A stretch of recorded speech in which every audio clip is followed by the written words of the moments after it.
আপনারা শুনছেন প্রতাপগড়ের বউরানী, এপিসোড 17। বাসন্তীর চোখ মুখ আতঙ্কের প্রাবল্যে কালো হয়ে যায়। সেই স্মৃতির ভয়াবহতা যে কতটা তা আমি নিজেও উপলব্ধি করতে পারি। উৎকণ্ঠিত গলায় ওর সামনে বসে পড়ে জিজ্ঞেস করি, তোমার সাথে কি হয়েছিল বাসন্তী? বোবা দৃষ্টি নিয়ে আমার দিকে তাকায় বাসন্তী। ওর মানস কণ্ঠ ধ্বনিত হলো, বউরানী, তুমি বা আমি যাকে শয়তান বলছি তার দেহটা জীবিত অবস্থায় ছিল আমার স্বামীর, আমার ভালোবাসার মানুষটার। নিজের হাতে তাকে মেরেছিলাম। আবার সেই যখন আমার সামনেই জীবিত হয়ে অন্য নারীর সঙ্গে সঙ্গমে লিপ্ত হলো, তখন আমার ভেতরের নারী সত্তা হলো চরম লাঞ্ছিত। কিন্তু আমার শাস্তির তখনও বাকি ছিল। নরকীয় রীতিক্রিয়া সম্পূর্ণ হলে গিন্নিমা মূর্ছা গেলেন। সেই অর্ধ পশু অর্ধ মানবের বেশধারী চলন্ত নরক আমার দিকে তাকালো।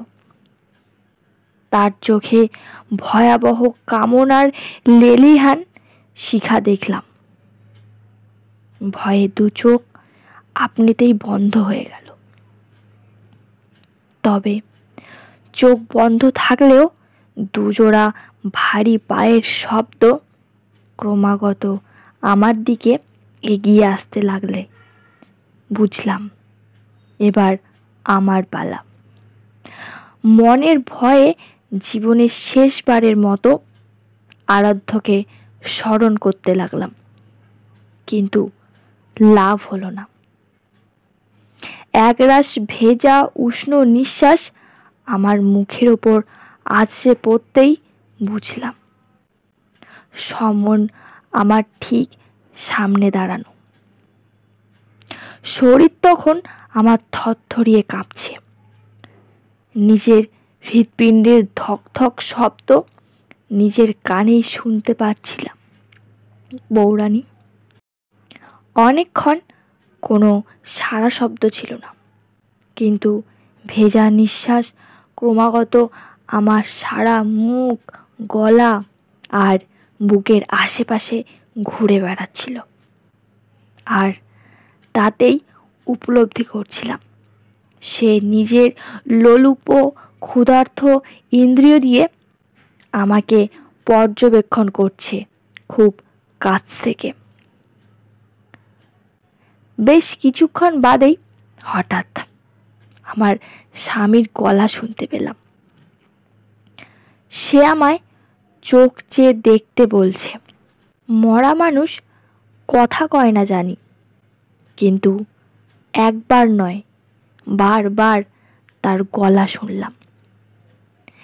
বেঁচে থাকতে যেভাবে সোহাগী গলায় সে আমাকে ডাকতো, ঠিক সেরকম গলায় ডাকছে, বাসন্তী, আমি এসেছি, চোখ খুলে দেখবি না আমারে? তবে কি চলি যাব আবার? এই একটা কথায় আর ধরে রাখতে পারি না নিজেকে। চোখ খুলে তাকাই, আর তাকাতেই দেখি আমার স্বপ্নকে। কোথায় সেই ভয়ানক চেহারাধারী আধা পশু? এ তো আমার স্বামী। মুখে তার সেই দুষ্টুমি মাখা হাসি। আনন্দে দিশেহারা হয়ে জড়িয়ে ধরি তাকে। আমার অবোধ মন একবারও ভাবে না সে মৃত, আর মৃত মানুষ কখনো জীবিত হয় না। আর যদিও বা প্রকৃতির নিয়ম ভেঙে হয়েও যায়, তবে সে আর মানুষ থাকে না, সে হয়ে যায় চলমান প্রেত। ঠিক আমার সামনে থাকা মানবদেহের আবরণে থাকা পিশাচটার মতন। কিন্তু ভালোবাসা এমন এক বিষ যেটা যে একবার খেয়েছে তার আর কোনো গতি নেই। তার চোখে তার ভালোবাসার মানুষটার আগে বিধাতাও কিছু না।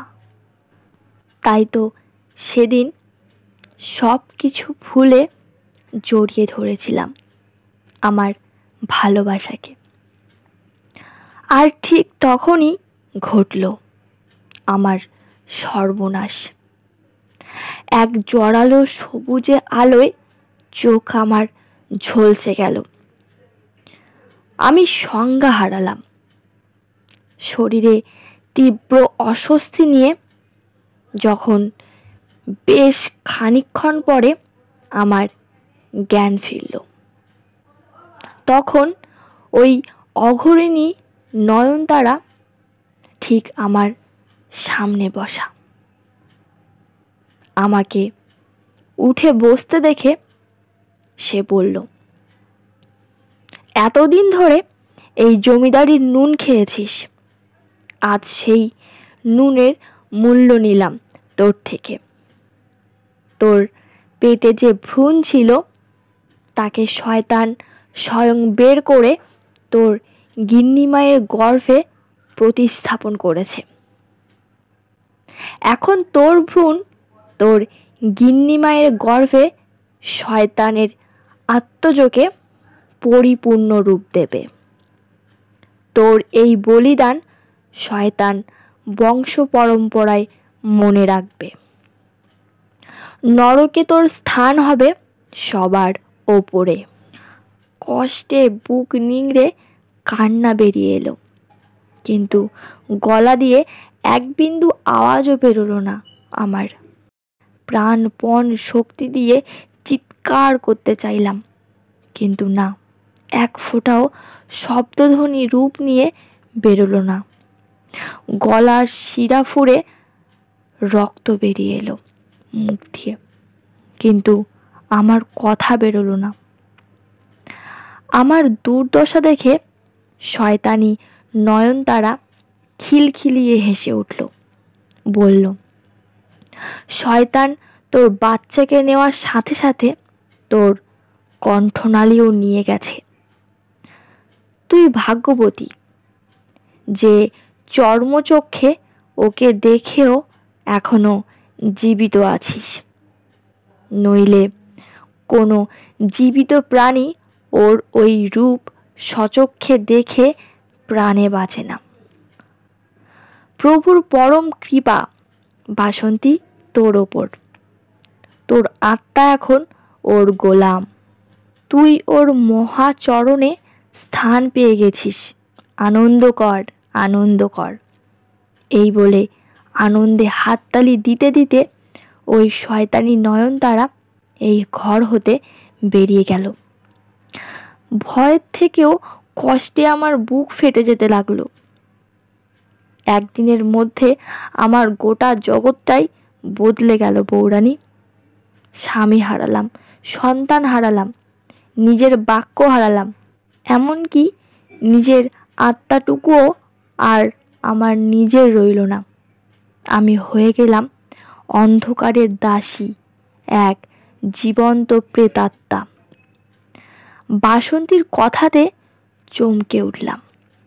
সভয়ে ওর দিকে চেয়ে বললাম, তাহলে কি তুমিও ওদের মতো? শেষ করতে পারলাম না। বাসন্তী আমার হাত দুটো ধরে কেঁদে ফেলল। শুনলাম ও বলছে, না বৌরানী, না, আমি ওদের মতো নই। আমি কেবল এক ছায়া মাত্র, যার অস্তিত্ব থেকেও নেই। এই বাড়ির মধ্যেই আমি সীমাবদ্ধ। এর বাইরে আমি বেরোতে পারবো না কোথাও পালাতে। এ বাড়ির বাইরে কেউ আমাকে দেখতে পায় না। যেদিন শয়তানের সন্তান মানে তোমার স্বামী নিজের পূর্ণ রূপ পাবে, সেদিন আমার এই ছায়া শূন্যে বিলীন হয়ে যাবে, আর আমার আত্মা অনন্ত নরকে চিরকালের জন্য বন্দী হয়ে যাবে। অবাক নয়নে ওর দিকে তাকিয়ে থাকলাম বেশ খানিকক্ষণ। মাথায় একটা প্রশ্ন এলো। বললাম, আমি যেমন তোমার কথা শুনতে পাই, তেমন কি ওরাও পায় তোমাকে শুনতে? বাসন্তীর উত্তর পেলাম, না বৌরানী, পায় না। আমি ওদের কাছে বাকশক্তিহীন নিরীহ বোবা এক দাসী। আমার এই মানসকণ্ঠ কেবল তুমি আর জমিদার বাবুই শুনতে পেয়েছ। তোমার আগে যে কয়েকজন এই পিশাচপুরীতে বউ হয়ে এসেছে, আমি তাদের সাথেও কথোপকথন করতে চেয়েছি, কিন্তু পারিনি তাদেরকে অশুভ সর্বনাশের খবর দিতে। কিন্তু কেন বাসন্তী? কি এমন কারণ যার জন্য তোমার এই কণ্ঠের হদিশ শুধু আমি আর আমার শ্বশুরমশাই পেয়েছিলাম? বাসন্তীর উত্তর, কারণ তোমরা দেবী কৃপায় ধন্য। তোমাদের ওপর জগৎ স্রষ্টার আশীর্বাদ রয়েছে। তাই তো তুমি ওই শয়তানকে সচক্ষে দেখেও এখনো সুস্থ আছো। আর জমিদার মশাই তার সেই শক্তির বলেই পেয়েছিলেন এই বাড়িতে বেঁধে দিতে। তার বলিদানের জন্যই শয়তান এই বাড়ির গণ্ডির বাইরে বেরোতে পারেনি। তার আত্মাহুতির ফলেই তোমার স্বামী পরিপূর্ণ শয়তানের রূপ পায়নি জন্মাবার সাথে সাথে। বুঝলাম, এখনো সব রহস্যের সমাধান হয়নি। তাই আবার বাসন্তীর দ্বারস্থ হয়ে ওকে জিজ্ঞাসা করলাম, বাসন্তী, যদি সত্যি এই অভিশপ্ত জীবন থেকে মুক্ত হতে চাও আর এই বাড়িতে অভিশাপ মুক্ত করতে চাও, তবে কোনো কিছু না লুকিয়ে সব কথা আমাকে বলো। বাসন্তী আমার দিকে তাকালো। বয়সের ভারে ঘোরাটে হয়ে যাওয়া ওর দুটি চোখে আশার একটু কিরণ দেখতে পেলাম। যেন ওর মানসকণ্ঠ আবার ধ্বনিত হলো।